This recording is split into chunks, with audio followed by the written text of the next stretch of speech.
now let's start. Others who will eventually join us, welcome, and those who are watching this on the record session, welcome as well, and especially particular hello to all of you who have joined our session alive. So, well, today's challenge is the how to tackle this double competition. So they are somehow related. They go in parallel regarding the crisis management and the immigration and internal security. So quite a challenging field, right? So what can we say about this? How can we tackle it? How are we going to tackle it on today's session? Well, the menu is the usual menu that we got for this webinar. So your first questions, we will try to answer them. That's the first thing. So I am eligible. What are the languages? How it's going to be all this thing where I'm going to work, for instance. Then the exams, language and evaluations. We will see a little bit the application above all, the work experience, how to draft our application in a quality and successful manner in order to get through the eligibility checks. And then final, some tips in general for the application and some tips for studying on the MCQ and the multiple choice questionnaire on the field, whether it's crisis, whether it's migration. Okay, so we are covering both profiles. Hope this is clear. Of course, at the end, we will open the micros for your questions. So the only thing that during the presentation, please, sometimes you are just bursting to ask something about your application, some curiosity, some ideas that you got in your mind, but maybe we are going to reply them in the next slide. So be a little bit patient and wait until the end of the webinar for your questions. We commit to reply all of them if they haven't been replied during the session.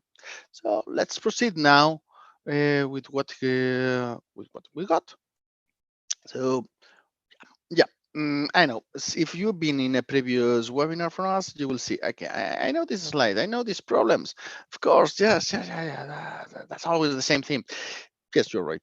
You're right. It's always the same theme, but at the same time, this is always the same problems, the same mistakes made by the candidates. That's why we are asking you today, from today, in the coming days, you still have almost 1 month, more than 1 month to deliver your application, but still, don't fall asleep. Do it.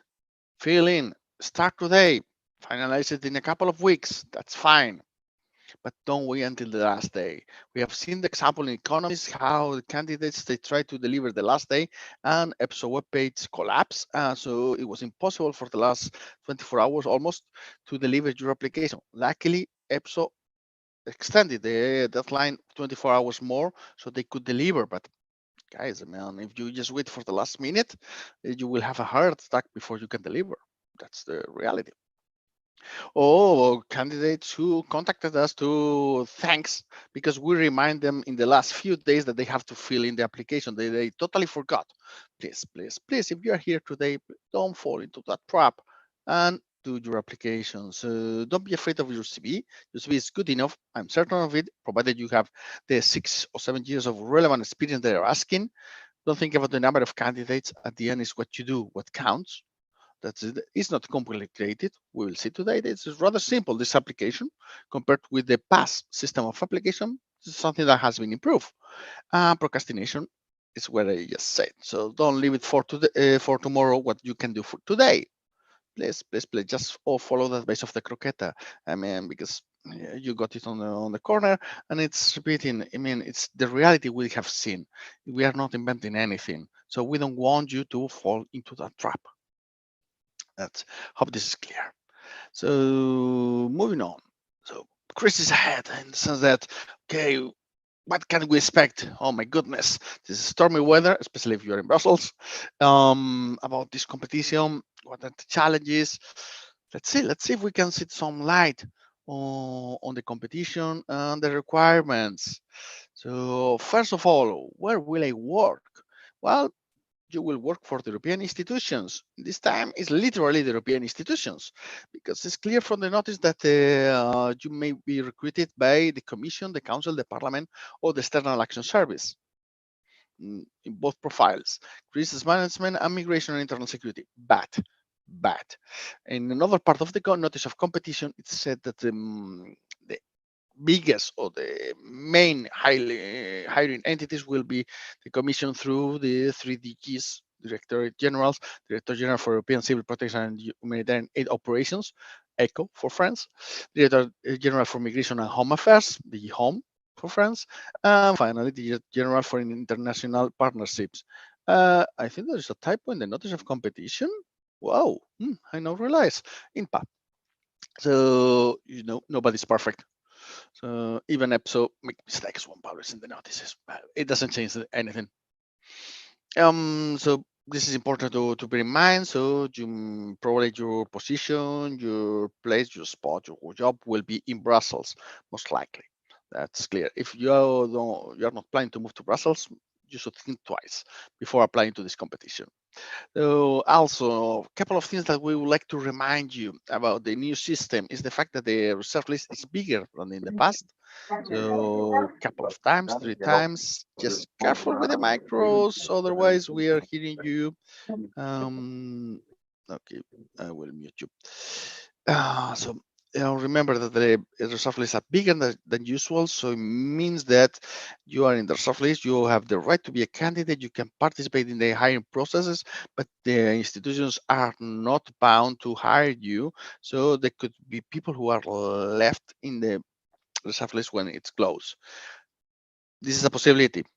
If it's in our hands, we will help you not to avoid that fate. And once you are in the reserve list, we will do everything that is in our hands to help you to get that position that you are aiming at. So remember that. I mean, you will need to be proactive once the whole process of this competition is done. But I'm just talking about the future. Now let's talk about the present. Let's talk about the competition itself and the elements that we need for today. So, let's go. Okay, the big question: I'm eligible from the perspective of crisis management. So, how many years of experience do I need? What do I need? Well, the good thing is that you need an university degree of 3 or 4 years, but you don't need a particular university degree. You can be a translator, interpreter, someone who do a degree in touristic management, or someone who did a degree, who has a degree in mathematics or in chemistry, or crisis management. There are a lot of different degrees. So provided it's an official university degree in a European member state. If it's not from a member state, remember you need to be legalize that title in a member state. So it's 3 or 4 years degree, and then accordingly to that, you will have to prove that you have 7 years if it's a 3 years university degree, or 6 years if it's 4 years at the university. So as simple as that. But how can I prove it? How do I know that my professional experience is suitable for this? Easy, easy. They make quite clear that the professional experience must be acquiring one or more of following areas: civil protection, emergency crisis, prevention. So all this list, I'm not going to read full, but you got it. You got it there. And also then sub development is the activities. Remember that you need to fulfill both elements, A and B. So you will need to explain that in your application. Yes, we will see a bit more details on that part later. But just talking about the eligibility criteria, yes, don't forget that you need to fulfill A and B. So imagine that you've been working civil protection, but you've been doing your whole life funding. You've been doing budgets rather than, but in a theoretical manner, not related to the project at all, something like that. So even you cannot be part of the, or you barely touch the 0.6 on B part, managing budgetary financial aspects. So then that experience is right on the limit. Well, on the contrary, imagine that you've been working on NGO or a national entity dealing with migration and refugees. So, okay, that would be the 0.5 on the letter A. And then there, within your responsibilities on migration, you've been dealing with coordination, negotiation, representation, or implementing, monitoring, evaluating policies regarding migration, refugees, and it's a bit misleading somehow because we are talking about crisis management, and there's another profile of migration. So some of you will have to choose. For that, also there is one part that is not reflected here in the slide that gives you some examples regarding the type of professional developments or activities that will be considered as valid experience. That list is orientative, it's not exhaustive. So take as a reference. So think about it. Think if you have done all these elements. That's the valid reference for knowing that you fulfill the criteria of the working experience in the area of crisis management. In the case of crisis management as well, it's worth notice that there is a lot of explanation, a lot of text in relation with this work experience, the areas, and the different characteristics of your professional capacities. So read it carefully. I haven't insisted today too much, yeah, but in previous webinars we did, and probably we will do it today and in the following webinars. Is please read the notice of competition. You will see that we've been using captions from the notice of competition. Why? Because those are the rules of the game. So read them carefully. If possible, always in English, although they are translated to all the official languages, as English is usually the original version, and from there it's translated to other languages. So, but yes, please read carefully. Not only the core of the notice, but also Annex 2. This is key for your application. We will see how. And also Annex 1 is interesting because it contains the overall rules of how the procedure is going to be. When I say the procedure, I say the competition procedure. So take a good look at that and all those parts. Okay, so what else do we have in relation, not this time with crisis, but with migration? Well, maybe this time is a bit simpler, or at least the text is shorter, but not less valuable or important. So we see that the areas, migration, border and visa, internal security, counterterrorism prevention, counter-violent extremism, law enforcement and policy cooperation. So meaning that those of you who have experience in the police or armed forces, that could be a very valuable area of expertise. Regarding time and degree, is exactly the same criteria as we just mentioned with migration, with crisis, sorry. Crisis management. So university degree and then 7 and 6 years of experience. So the activities, short at least, but still powerful enough. And also you have some examples to use as a reference. And don't forget to check on the duties on the Annex 2 that will help you to explain the whole of it. Again, wait a few slides to see more detail on that part. This is an introduction to this element and to answer the question that if I'm ineligible, because this is one of the most typical questions that we get from you when an application opens. Sorry, I sent you a copy of my CV. Can you tell me if I'm eligible? First of all, it's EPSO, the one who decides. We cannot decide for you, but based on our experience, we can give you some hints of how we see the situation. Luckily enough, EPSO has done something that can be considered an improvement in relation with the past, is that they add this kind of self-survey, self-checks to check your eligibility. So if you just click there on easy, you will be carried to a web where you can introduce your information and you will get a report, you will get an overview of how suitable you are for this profile. How are your chances? But remember, that report is not binding. So it can tell you that, of course, your profile looks great for this competition, but then you can fail the eligibility checks in the competition if you don't explain your experience properly, if you don't prove it, or provide evidence. So all these elements need to be taken into consideration. But as a first step, this easy checking is quite useful. I think this is another positive introduction by EPSO on this part. So what about this easy? We click there. We will go to a menu just like this. On the left upside, you see the introduction menu, how it is, and they tell you welcome to the experience, blah blah blah, and then you go to a menu When you click on start, when you say you have the level of experience, yes, no, and then you cover the working experience in the following areas. There are more questions. This is only a small caption of that menu. You just fill in it, and then you will get a result just like this. These results, I mean, and it will tell you, okay, you fulfilled, not fulfilled. So you even can get it as a PDF.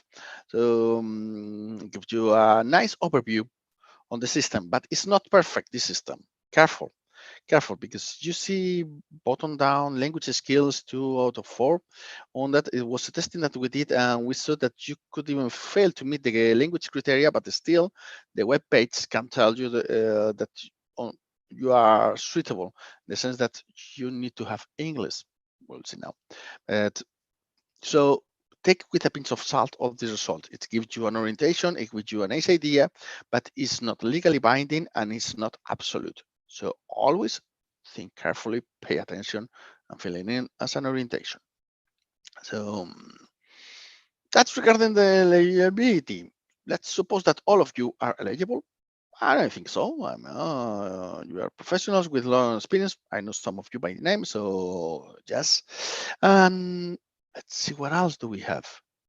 Well, regarding the languages I just mentioned, so we will need a C1 level on one of the 24 official languages of the European Union.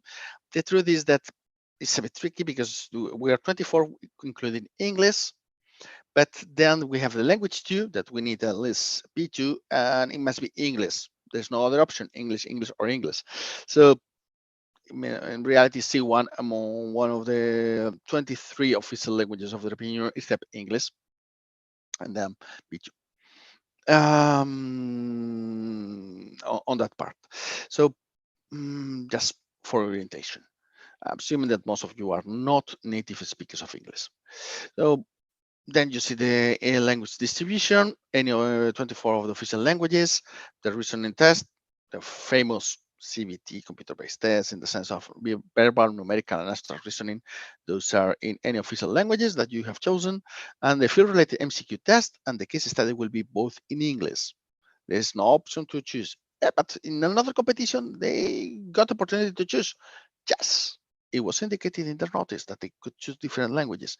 Not in yours. Yours is clear and justified that you need English, and only English. That's it. Sorry, guys. This is how it is. We cannot complain at this point of the competition on this part. Okay, that's for the languages. But well, remember about the CBT and all these elements. How you will need to pass the test.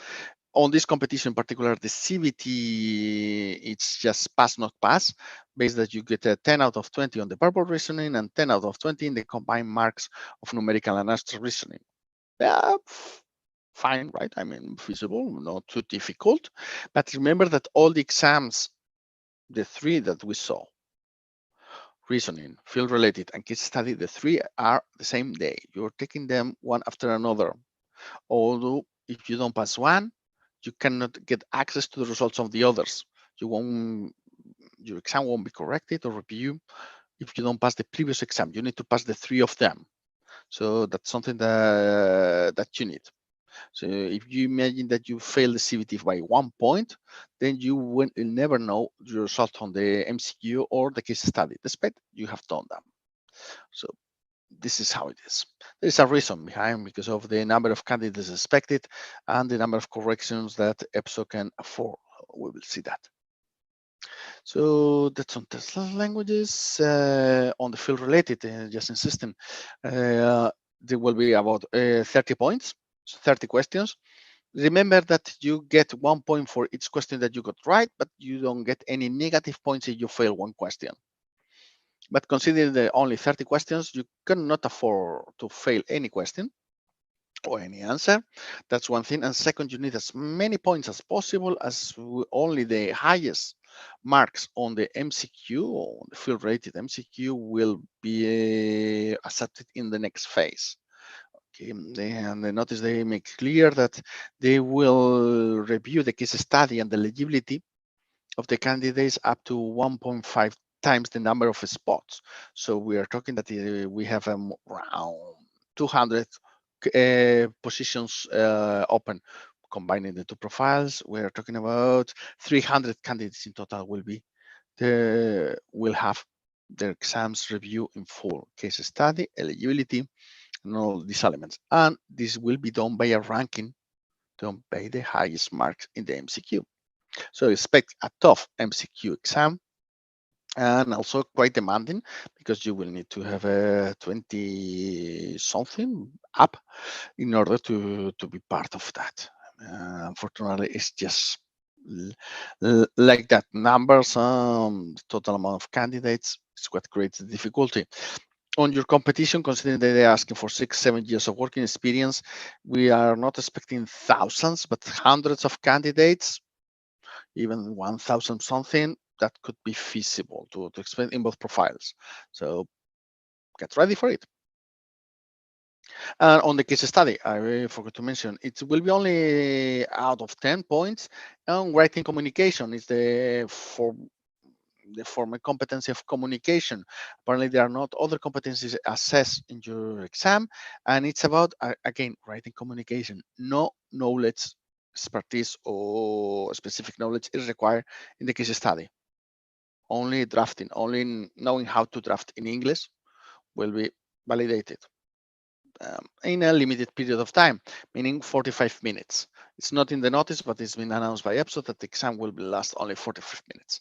So, I mean, the whole morning you will have around 2 hours and a half, something like that, of exams, but between breaks and logging in, logging out of the exam, meaning that more than 3 hours the whole morning or the whole afternoon for your exam. So train for that.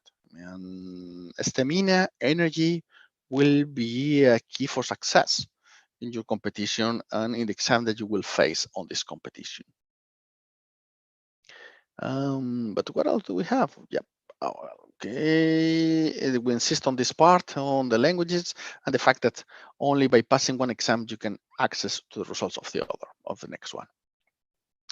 So, but yes, we are living behind this crisis that, okay, this seems very difficult.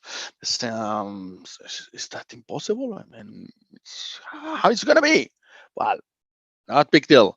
Man, we got the opportunity, we got the crisis, but now we see the opportunity. We are the opportunity is in a competitive application, in a competitive profile that we will offer to EPSO and institutions in order to be part of them, to be hired by them. So, okay, first of all, the application, you are entitled to do the application in any official language of the European Union, fine, but or advice, as usual, English. Why? Because you guarantee that the evaluators will be able to read your application when they are checking the eligibility. If you provide your application in any other language that is not English, there is the risk of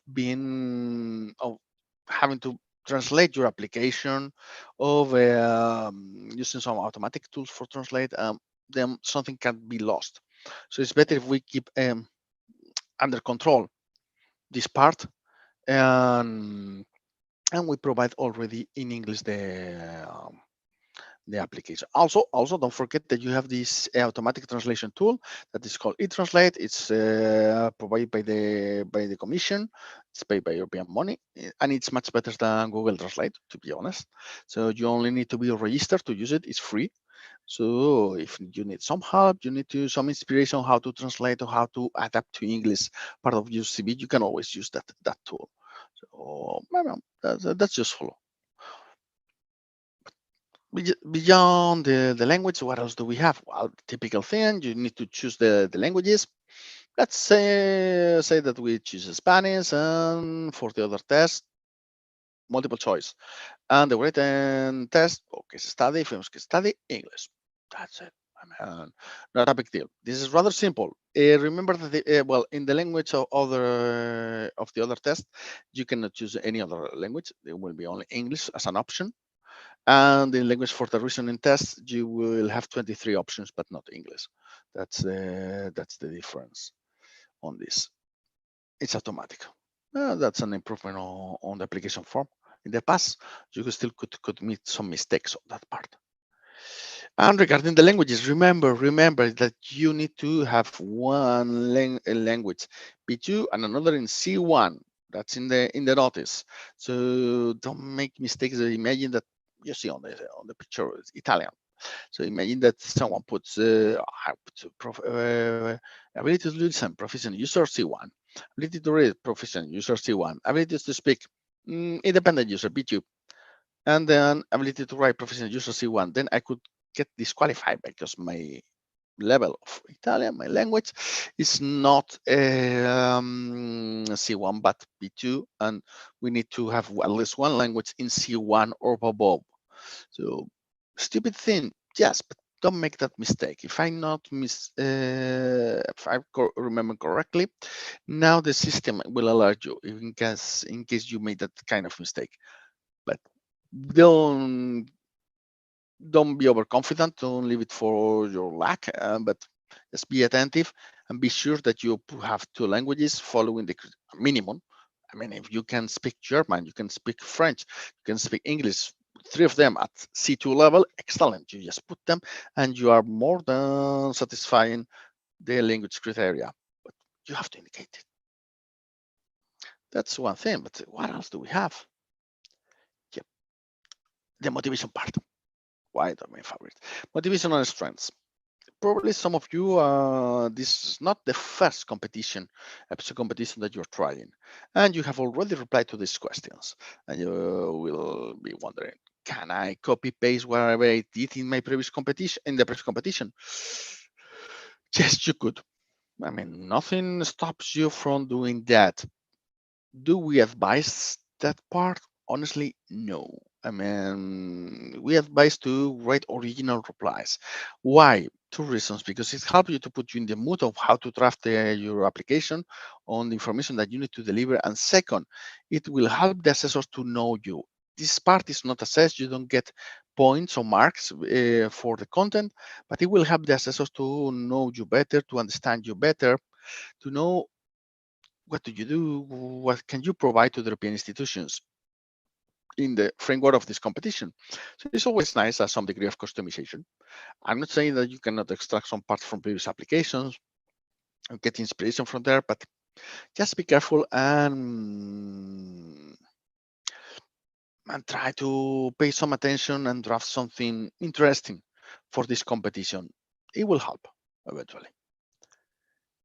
That's for the motivation. And now we are going to the profile, to the working experience, to the professional experience.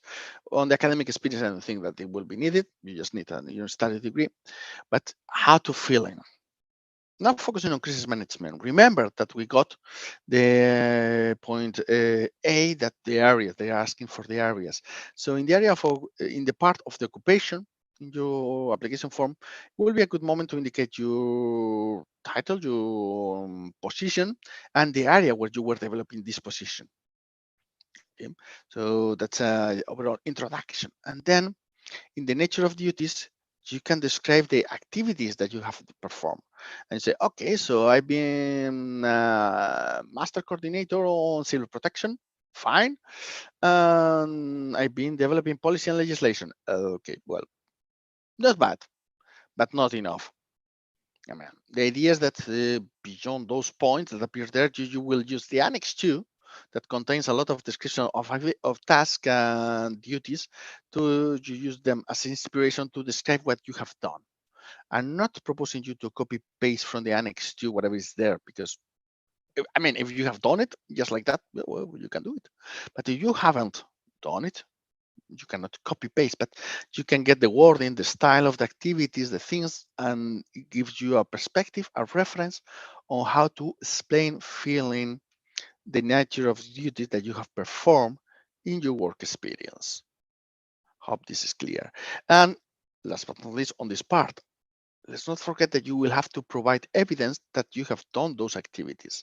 So please don't invent anything and don't say that you have done whatever you want, and then you provide a paper or document that says something that is totally the opposite, or that is not related at all with the experience or the description of duties and tasks that you have provided in your application.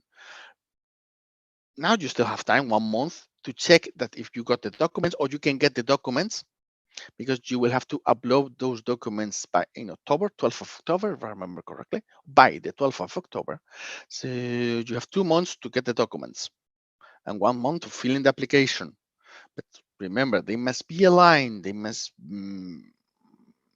if not word by word, at least that my reading of your document allow to understand, to see, so yes, I think that what I see on the document correspond, meets whatever it's in the application.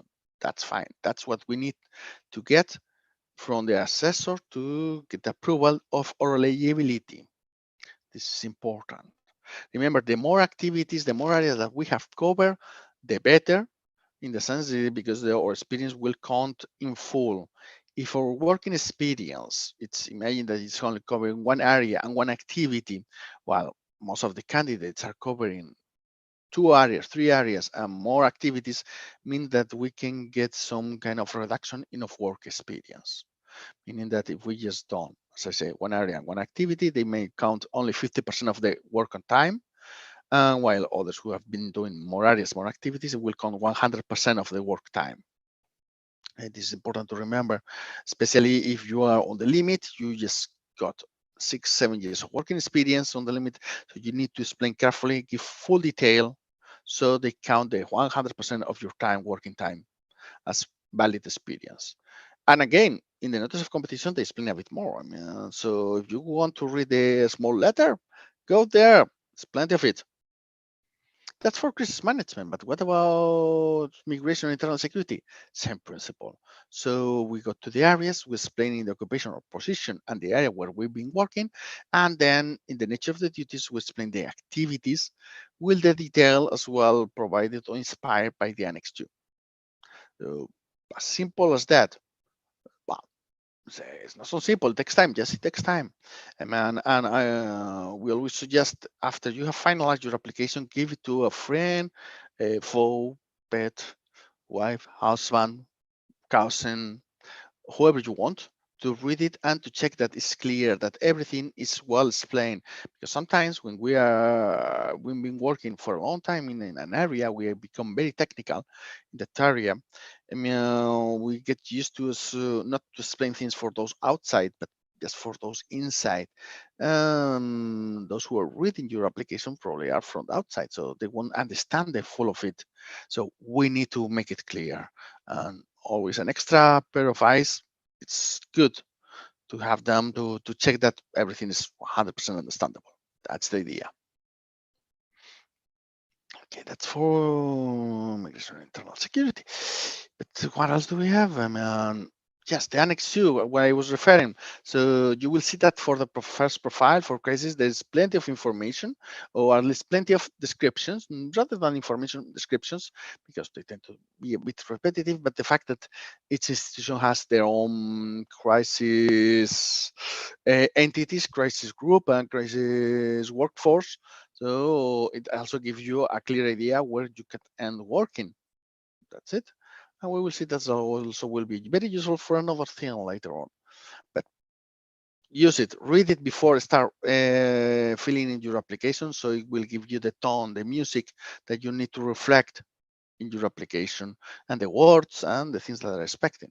Of course, if you haven't been working on the external action service crisis response mechanism, you cannot say that. But you've been working maybe at national level, something equivalent. Then you explain it, make it clear. As simple as that. Same for migration. And in this case, the description is simpler. They only have 2 points, A and B, on several institutions, meaning Parliament, Council, Commission, and the General Secretary for the Council of the European Union, not external, but General Secretariat. So also you have an extra duty there. Fine, clear view on this and the elements that we need to reflect in our work experience. Just do it. I mean, I know I say it fast. It's faster said than done. Yes, you are right. It takes time. But if you want to be an 87 in the European institutions, That's what it takes, but it will be a few hours scattered in a few days. I mean, it's not a question of spending weeks, but it's a question of spending quality time, a couple of hours one day, a couple of hours next day, and finally another hour another day, and it will be done. No more than that. But do it. Don't wait for tomorrow. That's for the professional experience, but final steps, the eligibility in the sense that you will confirm that you have done the military service, that you have the full rights as a citizen. This is a kind of disclaimer that you mentioned that you fulfill this criteria, and if you don't, institutions could stop you from being hired or expelled from the competition because it's a fake statement. That's the idea of this last part. And of course, you will click there in the button on that marks confirm eligibility and next. You will submit your application. Now, to submit your application, usually you need to reconfirm, clicking the button. You need to put your password in order to submit. So no error submissions, no submission of application just like, oh, I clicked too fast, I didn't realize. No, people, think twice before submitting your application. It's all our best advice on that part. So don't forget it. Yes, strong reminder, you take your application seriously because although there is no talent screener now, the process has been simplified. Still, this form is accurate, so you are as good as your explanation is. Man, it doesn't matter if you got 20 years managing crisis. If you just say, "Oh, I got 20 years managing crisis," but what did you do? Why do you care? I mean, I have 20 years. Yes, but explain to me. I have no idea. So you need to explain. You need to explain to EPSO, to the assessors, to those who are evaluating your CV, or what have you done in the last 20 years on relation with crisis or with immigration or with internal affairs. So only in that way your experience will be validated. Again, we have repeated this example many times, but we have seen candidates with literally 20 years of experience in an area. They got disqualified because they got overconfident on the quality of the CV without paying attention to the quality of their application. And on the contrary, candidates who were just on the limit, 6 years. Okay, I got 6 years one day. That's what I got. And they got through. They got eligibility done because they explained all the elements that were needed and they fulfill their experience. So as simple as that. Trust yourself, but explain it clearly. So that's why it matters all what we have done so far. And last list of tips that we can give you. So please don't write long sentences in your application, especially when you are describing your duties or the experience that you have done. If we are using English as a reference, 15, 20 words, that will be ideal. In other languages, this number can be different, but yeah, I mean, more than 25 in any language, I find it absolutely nuts. So one idea, few words, one sentence. So one idea per sentence. To describe the list of activities, the list of actions that you have performed. Ballots, but the template doesn't accept ballots. Yes, that's true. But you can create ballots with the keyboard. I mean, with the signs of the keyboard, with the asterisk, with the plus. So you just split the text. Guys, use it for your advantage. Lateral thinking, it's always useful. And if you have a long list of activities, be careful and put in order of relevance. The more relevant at the beginning and the last one or the last two also be relevant. The less relevant, although pertinent, your description probably put them in the middle.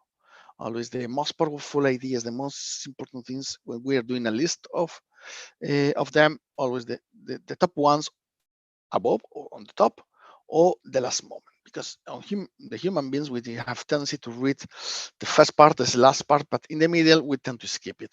It's a human reaction to save energy. So if that will be the case, be sure that they have read already the most important things that you can provide. As I say before, and I will keep insisting, use the same vocabulary as they use in the notice. So as I read it and use it as a reference. Okay, let me see. Okay, I will answer to this question a bit later. I see on the chat. So let me finalize this. Okay, so we are approaching the end. Okay, we are successful candidates. We are submitting our application. We have successfully submitted, but there are other things that are pending. For instance, how it's going to be the whole process and what I'm supposed to study. Those are the main questions that are left. So application until the end of the beginning of September, 5th of September to submit. Remember that the deadline is noon, not the evening, but noon, morning.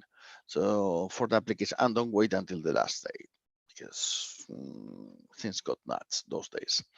Remember that in October, most likely you will have your exam, CBT, specialized test, and the case study, written test, as you prefer to call it. So it will be, we calculate in October. But of course, EPSO will have the latest input and decision on this, as there haven't been any exam yet on the new model. We don't know how many weeks they need to reorganize. We know that they're trying to fit in 6 months the whole process, but we will see if that's the reality.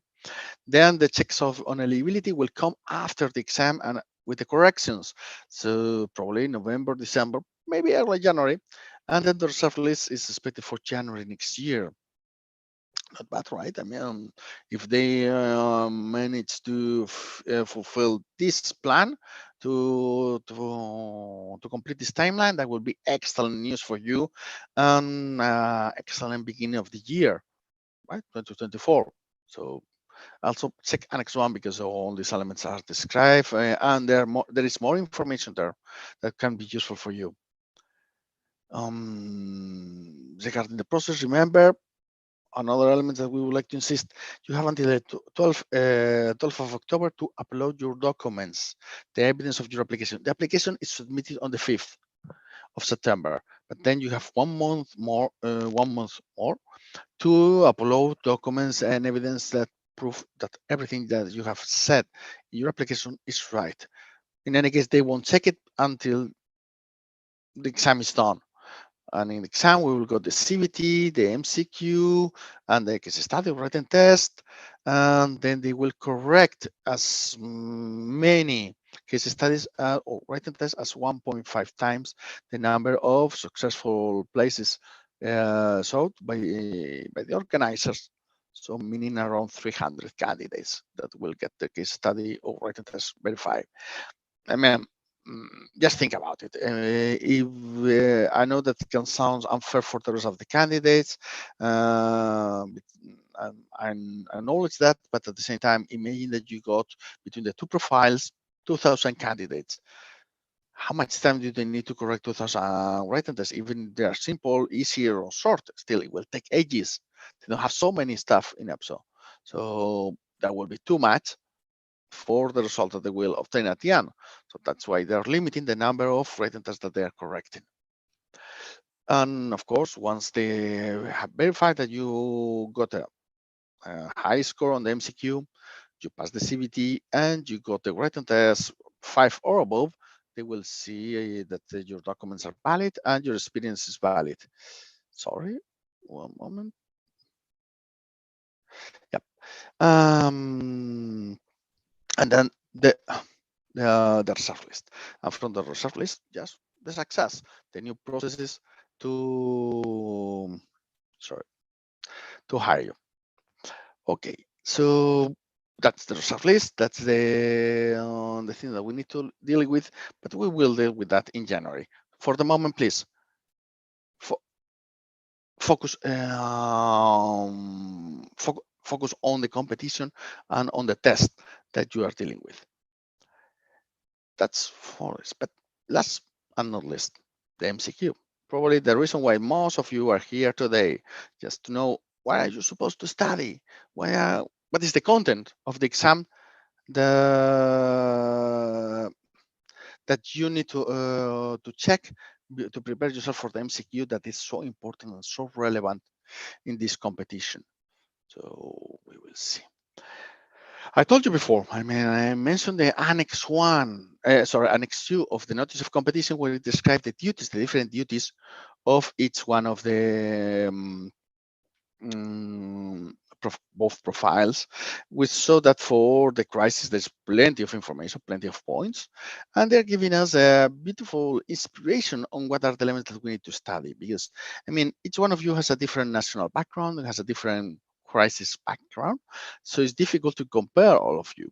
It's difficult to see how your knowledge is more valid than the other knowledge, just because your knowledge is coming from one country A and your knowledge is coming from country B. That would be unfair if we just focus our questions on certain type of knowledge that privilege some certain type of candidates. So we need to be sure that all the candidates are on on a level playing field, and that's why the European approach is the right approach to prepare the MCQ. So, and also because that will be your area of work. So you need to know about these things. You need to know about the elements that are reflected in the Annex 2 as part of that will be part of your MCQ. That's for the crisis one. But if we go to the immigration, same idea. The EU migration, asylum, and internal security policies, what it was called the famous J aspects. So operational policy, funding, and legal issues related. Also some elements as they are at the bottom, like the border management, asylum migration fund, internal security funds. So knowing these elements is key for the multiple choice, because I mean, it's in the notice. It's clear that all of you will have to work with this. So it's a good departing point to ask questions to all the candidates.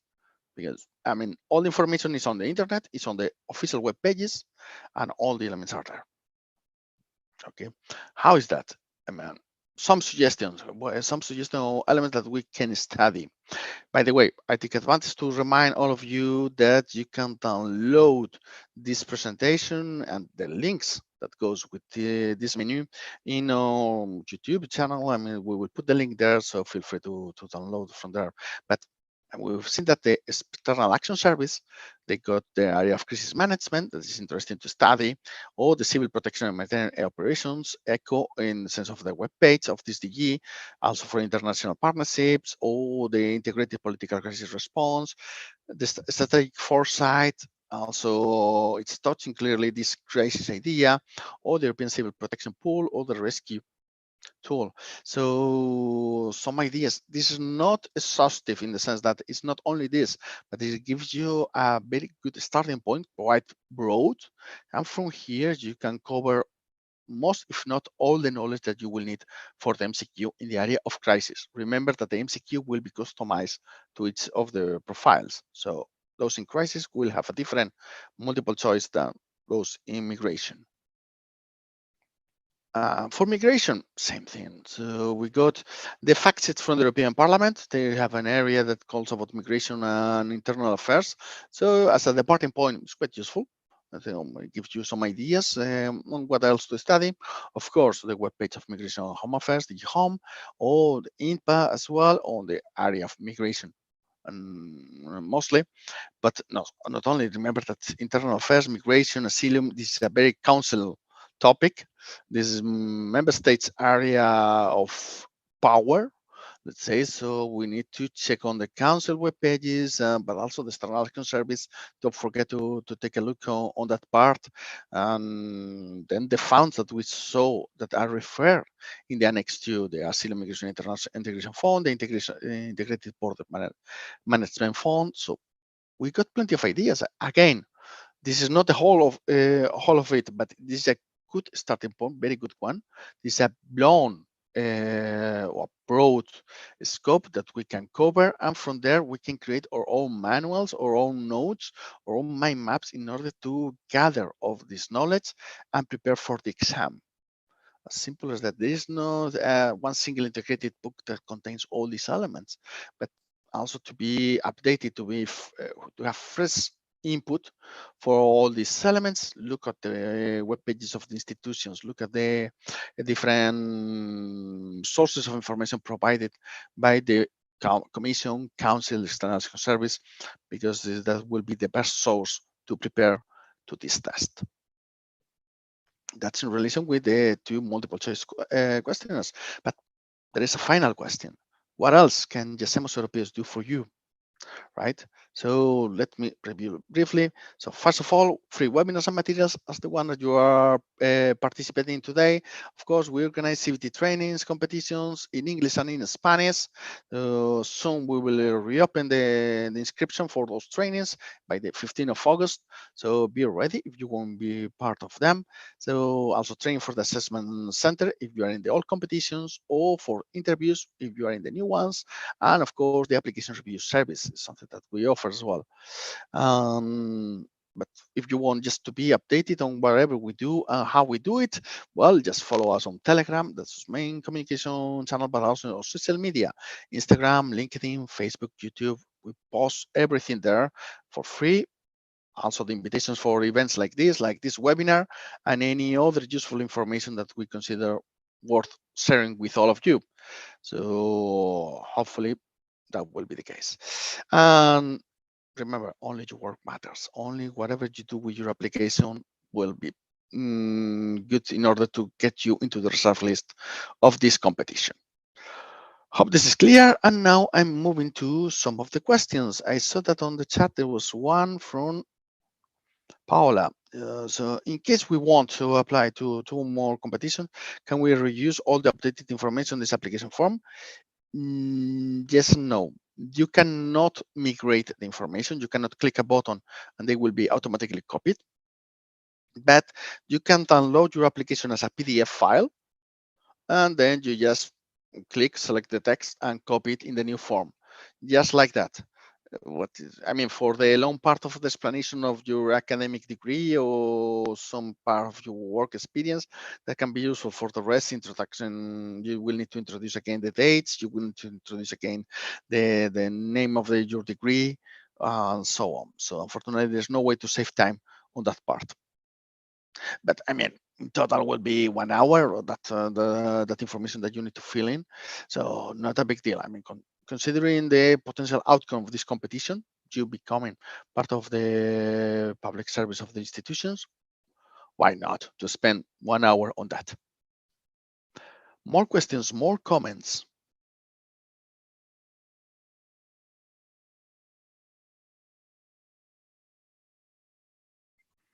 No question, no comments. Everything is more or less clear.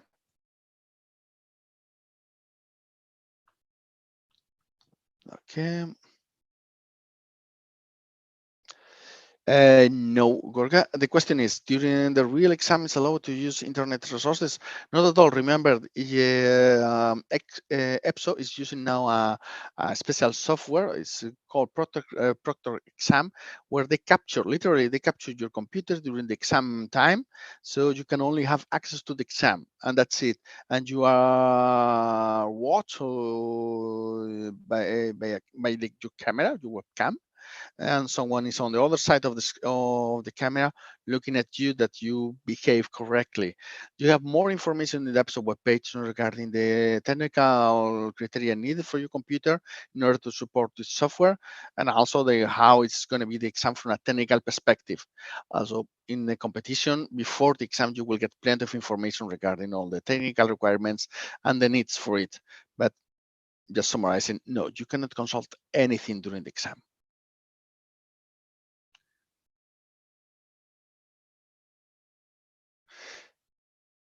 You have more thoughts on the supporting documents to prove the working experience.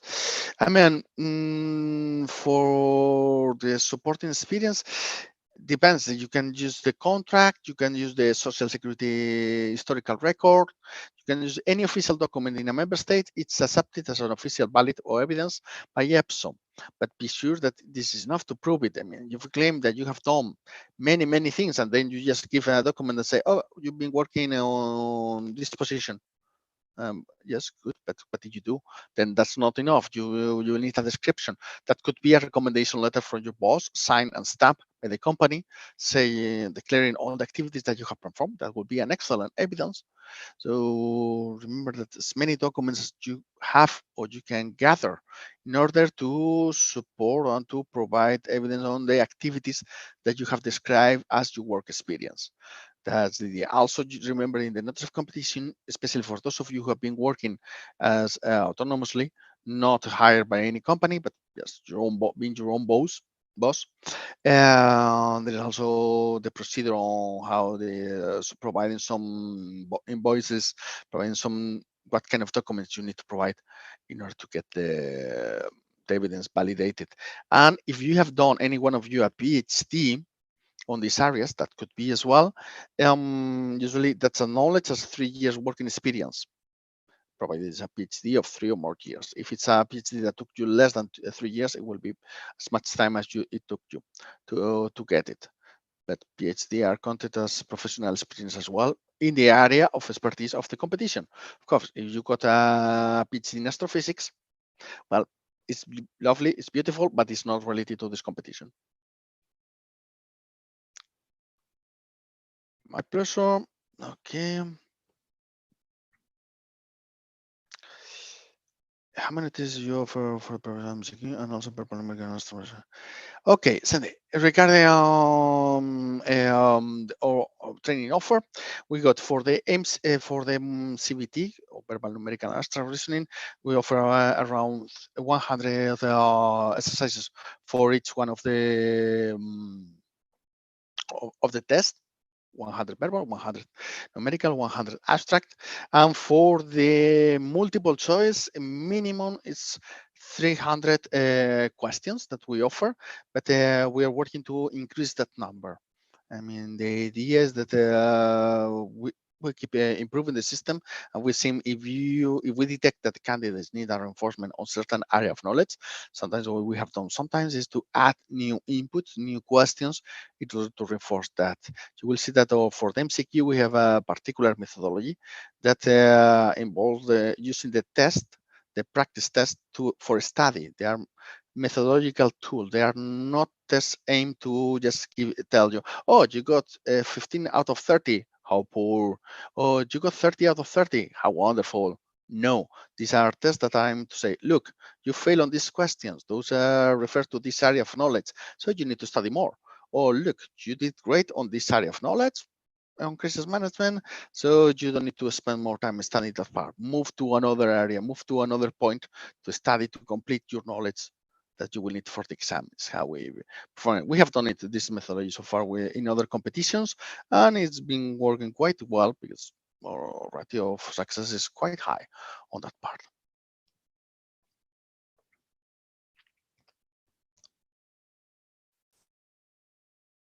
Master thesis, in principle, master thesis, I don't think that is validated as professional experience. It's only the PhD that is validated. The master thesis could be academic, but not professional. Unless you've been doing this in the framework of a professional contract, then it's the contract that counts as professional experience.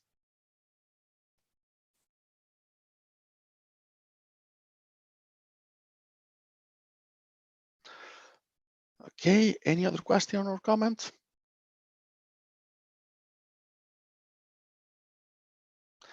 Let me see.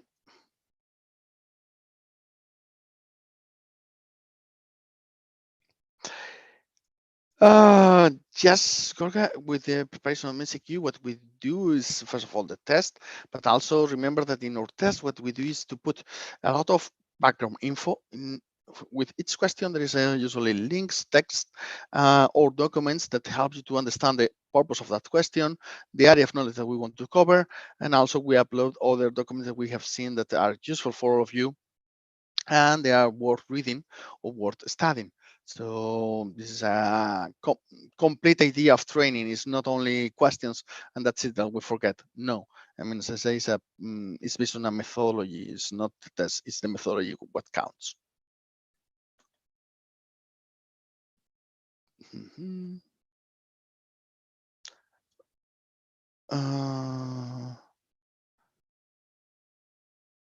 Answering your question regarding the documents that you need to provide you to prove your evidence. Our contract is not enough. It doesn't describe your task. Imagine that you got a contract that said that you're an interpreter, but you've been working on crisis management for several years. It happens to many people that the contract says one thing and the task that they finally perform were another. So, but they cannot believe what you have put in your application unless you got some evidence, writing evidence. That's why you need documents that describe your actions. That's why. Hope this is a bit more clear now.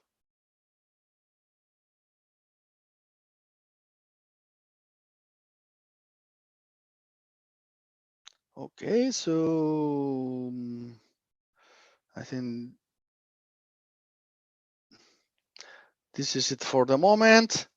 Just give me 1 second.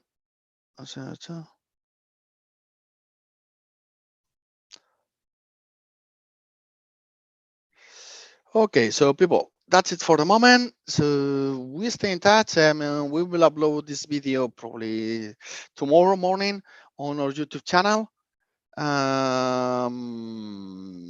Let's see each other in the coming weeks to prepare this competition and count with you as successful croquetillas, as we call our candidates. So okay, so see you then. Bye.